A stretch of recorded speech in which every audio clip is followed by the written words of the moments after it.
Baik, Assalamualaikum warahmatullahi wabarakatuh.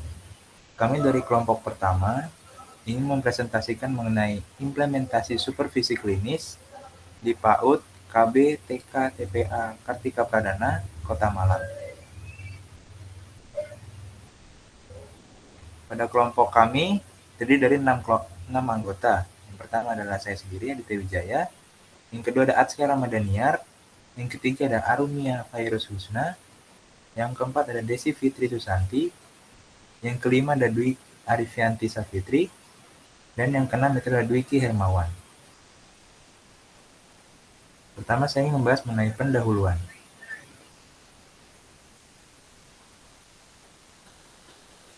Menurut Undang-Undang Republik Indonesia Nomor 20 Tahun 2003 tentang Sistem Pendidikan Nasional, pada pasal 1 ayat 14, PAUD merupakan upaya pembinaan yang ditujukan pada anak sejak lahir hingga usia 6 tahun, yang dilakukan melalui pemberian rangsangan pendidikan dengan tujuan untuk membantu pertumbuhan dan perkembangan jasmani serta rohani agar anak memiliki kesiapan dalam memasuki pendidikan lebih lanjut. Urgensi penerapan supervisi klinis pada PAUD. Pada PAUD, pendidikan awal yang berperan penting dalam kehidupan anak. Menurut Bafadal dalam Pranita dan kawan-kawan tahun 2018, keberhasilan pendidikan anak pada jenjang pendidikan selanjutnya ditentukan oleh kualitas PAUD. Dan pada penjaminan dan peningkatan mutu, dibutuhkan penjaminan dan peningkatan mutu pendidikan dapat dilakukan dengan supervisi pendidikan.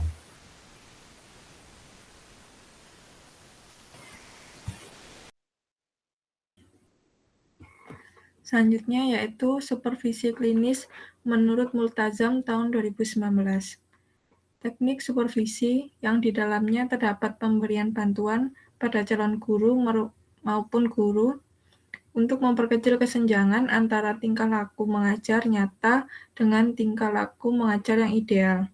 Dilakukan dengan persetujuan kontrak perjanjian melalui 3 tahap, yaitu pertemuan awal, observasi, dan pertemuan balikan.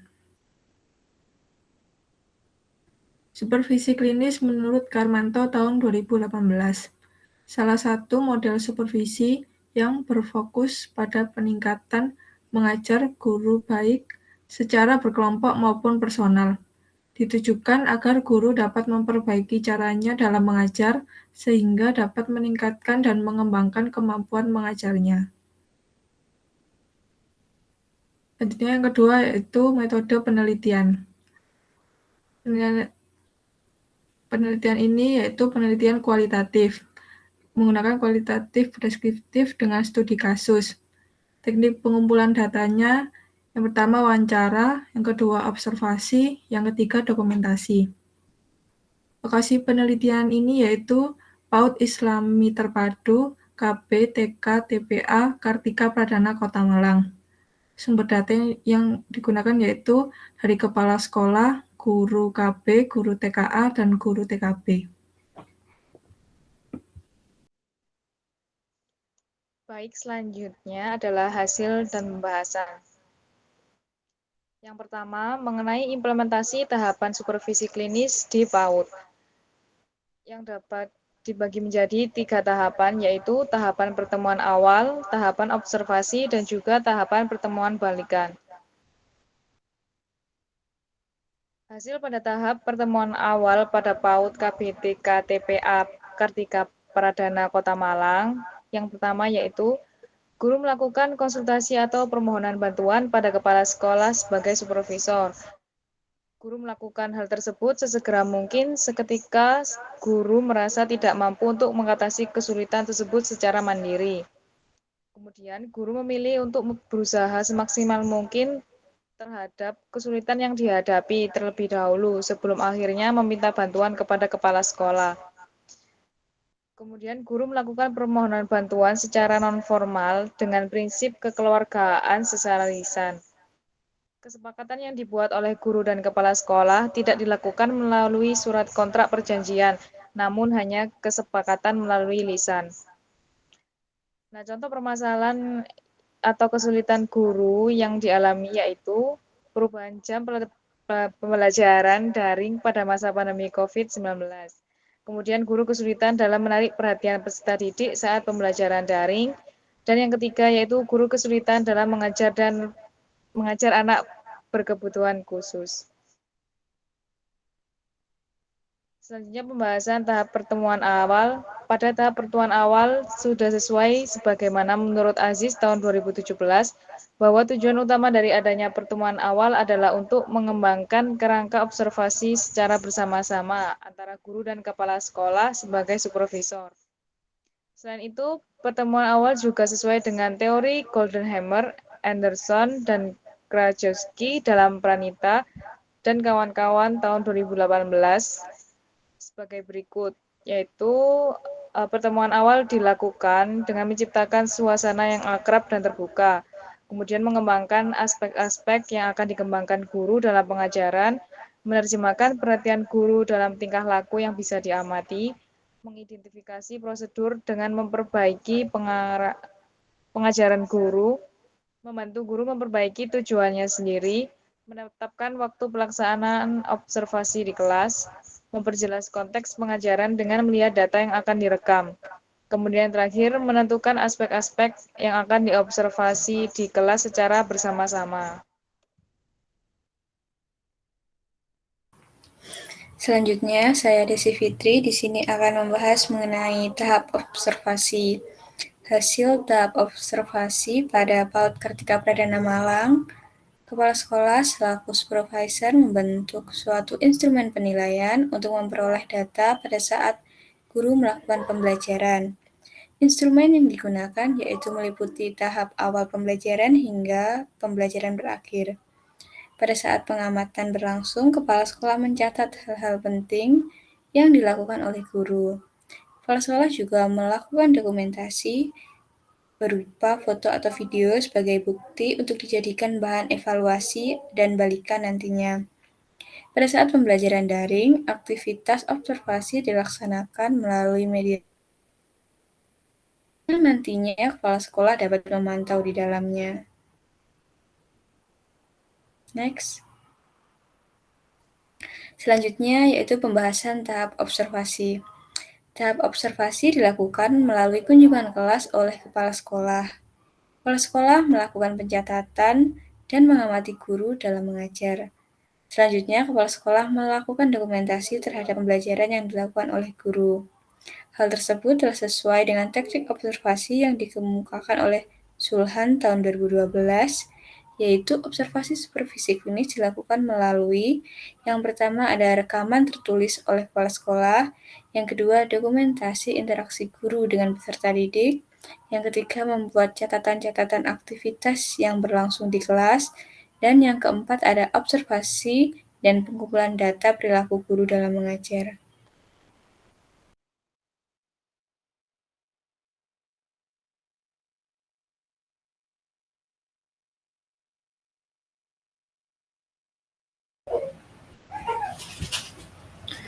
Selanjutnya, saya Dwi Ariyanti akan menjelaskan mengenai tahapan pertemuan balikan. Yang pertama yaitu hasil pada tahap pertemuan balikan. Hasil pada tahap pertemuan balikan yang ditemukan di TK Kartika Pradana yaitu kepala sekolah mengamati cara mengajar guru di kelas dan kemudian menyampaikan hal yang dirasa kurang efektif dalam penerapan pembelajaran tersebut.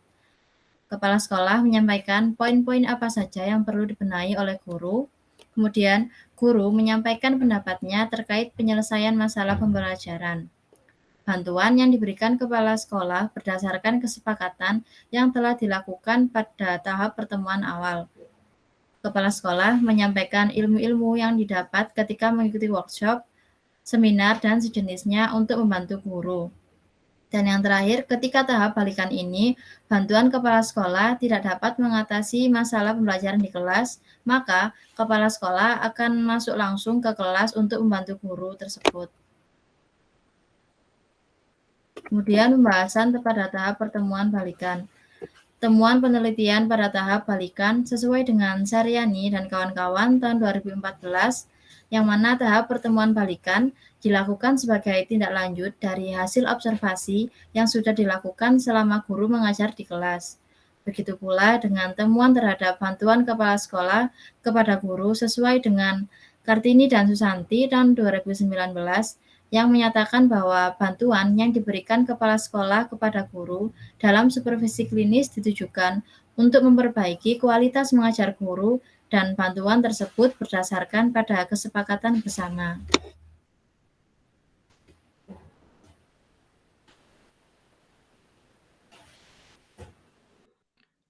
Baik, selanjutnya yaitu hasil faktor pendukung. Hasil pada faktor pendukung implementasi supervisi klinis di PAUD Kartika Pradana yaitu pertama, membantu menyelesaikan masalah yang dialami oleh guru selama proses pembelajaran. Yang kedua, membantu peningkatan kualitas pembelajaran di masa pandemi COVID-19. Yang ketiga, guru berkeinginan menjadi pengajar yang profesional di bidangnya. Yang keempat, keinginan guru untuk memperbaiki cara mengajar. Yang kelima, motivasi guru yang berkeinginan untuk meningkatkan kualitas mengajarnya.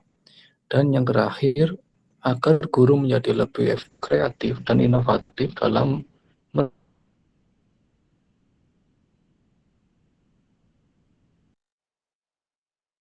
merancang kegiatan pembelajaran.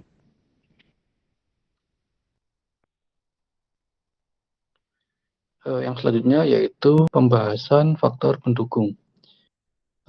Temuan penelitian mengenai faktor pendukung implementasi supervisi klinis di PAUD Kartika Pradana sesuai dengan pendapat Cogan dalam Ansori dan kawan-kawan tahun 2016 bahwa supervisi klinis sebagai upaya yang dirancang secara rasional dan praktis untuk memperbaiki performa guru di kelas dengan tujuan untuk mengembangkan profesional guru dan perbaikan pengajaran. Selain itu, pendapat Asyon dan Gal dalam Octaviana tahun 2019 menjelaskan bahwa supervisi klinis memiliki tujuan untuk meningkatkan profesionalisme guru sehingga mendapatkan perubahan perilaku mengajar yang diharapkan. Selanjutnya yaitu hasil faktor penghambat.